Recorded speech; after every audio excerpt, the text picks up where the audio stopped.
King George III of the United Kingdom had 15 children. Despite such a large royal family, he ended up with shockingly few grandchildren in the line of succession. Out of all those princes and princesses, only a handful carried on the dynasty the traditional way. From princes who never made it to the throne to a future king, the grandsons of George III lived dramatic and sometimes tragic lives. In today's video, we're diving into the stories of the grandsons of George III and how the legacy of one king spread far beyond Britain's shores. George FitzClarence, 1st Earl of Munster, was the eldest child of William IV. He was born on the 29th of January 1794. After his parents separated in 1811, he saw little of his mother. He went on to serve in the army during the Peninsular War and in India. On the 18th of October 1819, George married Mary Wyndham and had 7 children with her: Adelaide, Augusta, William, Frederick, Mary, George and Edward. His father created him 1st Earl of Munster, 1st Viscount FitzClarence and 1st Baron Tewkesbury on the 4th of June 1831. George was unhappy with the provisions made for him and had many conflicts with his father. Ultimately, they became estranged. George gained the rank of Major General in the British Army and held the office of aide-de-camp to King William IV between 1830 and 1837. He was also aide-de-camp to Queen Victoria, his first cousin, between 1837 and 1841. On the 20th of March 1842, George died by suicide. He had struggled with his mental health most of his life, and there has been speculation since that he may have suffered from porphyria, which afflicted his grandfather and other members of his family. Henry FitzClarence was born on the 27th of March 1795 and died unmarried in India in 1817. Lieutenant General Lord Frederick FitzClarence was born on the 9th of December 1799. He was commissioned as an officer in 1814. While captain in the Coldstream Guards, he commanded a small group of guards to act in support of the police with the arrest of the Cato Street conspirators in 1820. On the 19th of May 1821, Frederick married Lady Augusta Boyle, and they had 2 children together, Augusta and William. He gained the rank of Commander-in-Chief of the Bombay Army in 1852. He died on the 30th of October 1854. Lord Adolphus FitzClarence was born on the 18th of February 1802. He attended boarding school in Sunbury-on-Thames before being sent to sea in 1813. He served as a midshipman aboard Newcastle based in North America and the Mediterranean Sea. He rose through the ranks, reaching the rank of captain in 1824. Once his father became king, he took command of the royal yacht, Royal George. His father granted him and his siblings the rank of a younger son or daughter of a marquess in 1831, enabling him to be titled Lord. He was knighted in 1831.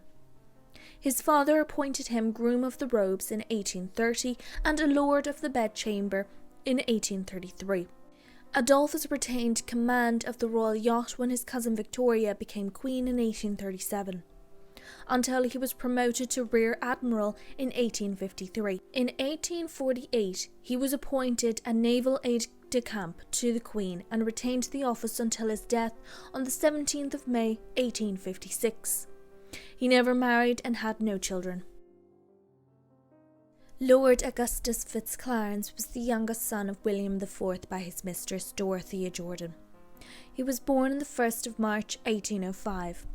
Augustus had a religious calling and his father appointed him a chaplain in 1829.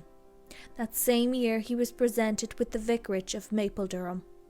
A year later he was appointed chaplain in ordinary and chaplain to Queen Adelaide in 1832. He went on to study at Trinity College, Cambridge, receiving his Bachelor of Law in 1832 and Doctorate of Law in 1835. He married Sarah Gordon on the 2nd of January 1845, a relative of his sister Augustus' husband. They had 6 children together: Dorothea, Eva, Beatrice, Augustus, Henry, and Mary. Mary was born after Augustus's death. Augustus passed away on the 14th of June 1854.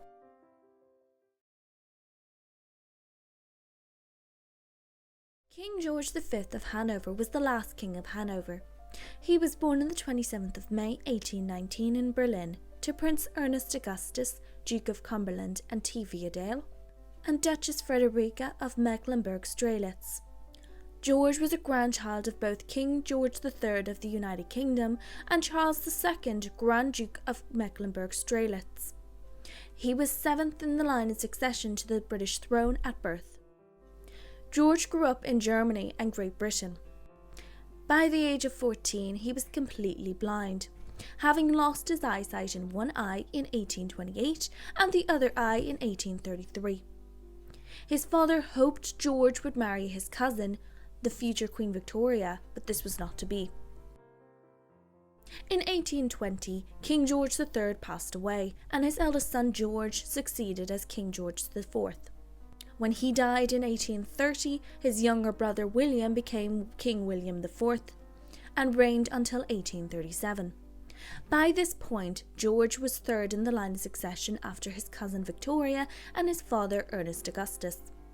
When William IV died and his niece became Queen of the United Kingdom, the personal union between Britain and Hanover through their monarchies ended due to Hanover's Salic law, which barred women from ascending its throne.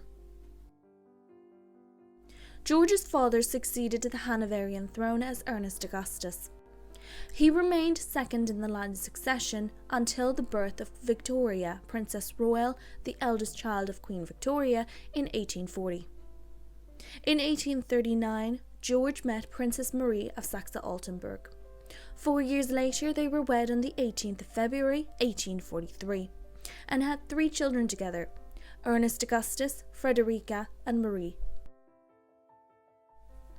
George succeeded his father as King of Hanover on the 18th of November 1851.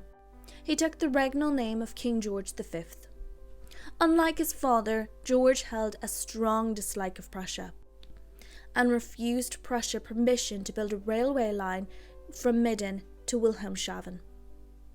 He also was supportive of the Austrian Empire, which went against the views of the German Confederation. He broke with the German Confederation during the Austro-Prussian War. The Prussian government sent a dispatch demanding Hanover enter into an alliance with them, and the Hanoverian army submit to the authority of Prussia or face war. George refused, and Hanover joined the Austrian side in the war. On the 29th of June 1866, the Hanoverian army surrendered after being outnumbered in battle. The Kingdom of Hanover was swiftly annexed by Prussia on the 20th of September 1866. The only real possibility of Hanover remaining a sovereign kingdom was for George to abdicate in favour of his son, but George refused. He never renounced his rights nor acknowledged Prussia's actions. He was forced into exile and moved to Austria with his family. While Franz Joseph, Emperor of Austria, campaigned for the continuation of Saxony as a kingdom, he did not return the favour for the Kingdom of Hanover. George and his family lived in Vienna for a time, where George bought a house, but they later moved into a villa in Gumden, Austria, in 1868. George continued to appeal for the powerful European countries to intervene on the behalf of Hanover. From 1866 to 1870, he maintained the Guelphic Legion, a volunteer military unit, hoping that a Franco-Prussian war would lead to the reconquest of his kingdom. In 1871, Napoleon III lost the Franco-Prussian War. As a result of George's actions, Prussia suspended George's financial compensation and confiscated his private assets. George never regained his throne. He passed away on the 12th of June 1878 in Paris. After his funeral, his body was returned to England and buried in St. George's Chapel at Windsor Castle. Sir Augustus d'Este was born on the 13th of January 1794. His parents were Prince Augustus, Duke of Sussex, and Lady Augusta Murray. His younger sister also shared both parents. As an infant, his surname was Hanover, but was later changed to d'Este. He attended Harrow School. In 1811, he was commissioned into the army as a lieutenant in the 7th Regiment of Foot. In 1822, Augustus purchased the rank of major in the 11th Regiment of Foot. He continued to rise through the ranks and was granted the brevet rank of colonel in 1838. His uncle King William IV appointed him a knight commander in the civil division of the Hanoverian Guelphic Order and a British Knight Bachelor in 1830. He was on the civil list pension and was appointed Deputy Ranger of St. James's Park and Hyde Park. Augustus was an active member of the Aborigines Protection Society. He gave considerable assistance to Peter Jones, a missionary who argued that Native Americans were entitled to their land in Canada. When Augustus' father died in 1843, he attempted to claim the dukedom of Sussex and other peerages, but was barred by the House of Lords, who stated that his parents' marriage had been null and void. Even if he had succeeded, the title would have become extinct, as Augustus never married. Augustus was the earliest recorded person to have a definitive diagnosis of multiple sclerosis.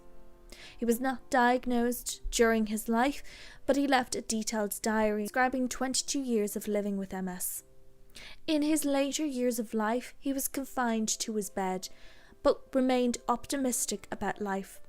He passed away on the 28th of December, 1848. Prince George, Duke of Cambridge, was born on the 26th of March, 1819 at Cambridge House in Hanover. His father was Prince Adolphus, Duke of Cambridge, a son of King George III of the United Kingdom. His mother was Princess Augusta of Hesse Castle. Prince George of Cambridge was educated in Hanover until 1830. He was then educated in England. His uncle, King William IV, hoped that George and his cousin Princess Victoria of Kent would marry when they were older. However, George did not believe in arranged marriages. He felt they were almost always certain to fail. Victoria also did not want an arranged marriage, but was agreeable to marrying her first cousin, Prince Albert of Saxe-Coburg and Gotha. In 1837, his cousin Victoria became Queen of the United Kingdom upon their uncle's death. Almost 10 years later, on the 8th of January 1847, George married Sarah Fairbrother without the Queen's consent. This meant the marriage was considered null and void, as it was in contravention of the 1772 Royal Marriages Act. Sarah was not titled Duchess of Cambridge or entitled to the style of Her Royal Highness. They had 2 sons born before they were married, George and Adolphus, and their only son born after they married was Augustus. But because they were married without consent of the Queen, Augustus was declared illegitimate and ineligible to succeed to the Duke's titles. The Queen ignored Sarah's existence also. Their children took the surname FitzGeorge, and Sarah called herself Mrs. FitzGeorge. George had many affairs and mistresses over the years, his most notable being Louisa Beauclerk, whom he had a relationship with from 1847 until 1882 when she passed away. George embarked on a long military career, becoming a colonel in the Hanoverian army. On the 3rd of November 1837, he became a brevet colonel in the British Army. From October 1838 to April 1839, he worked in Gibraltar for the army, then served in Ireland. By May 1845, he held the rank of Major General. After his father's death on the 8th of July 1850, George succeeded to his father's titles of Duke of Cambridge, Earl of Tipperary, and Baron Culloden. During the Crimean War, he received the command of the 1st Division of the British Army in the East. and in 1854 he was promoted to the rank of Lieutenant General. In 1856 he was appointed General Commanding-in-Chief, and later in 1862 to Field Marshal Commanding-in-Chief. In 1887 he became the Commanding-in-Chief of the forces. As Commander-in-Chief, George was involved in the formation of the Staff College and the Royal Military School of Music. He also became the Governor of the Royal Military Academy in Woolwich. In 1860 he changed the strict corporal punishment in the army. Soldiers would only be flogged for serious offences such as mutinous conduct during wartime. The Duke was opposed to many new reforms and resisted almost every attempt to reform or modernise the army. Parliament passed the War Office Act in 1870, which subordinated the Commander-in-Chief of the forces to the Secretary of State for War, and in 1871 the custom of purchasing an office, which had instilled elitism among the army, was abolished. The Duke of Cambridge strongly resented this move, which was shared with many.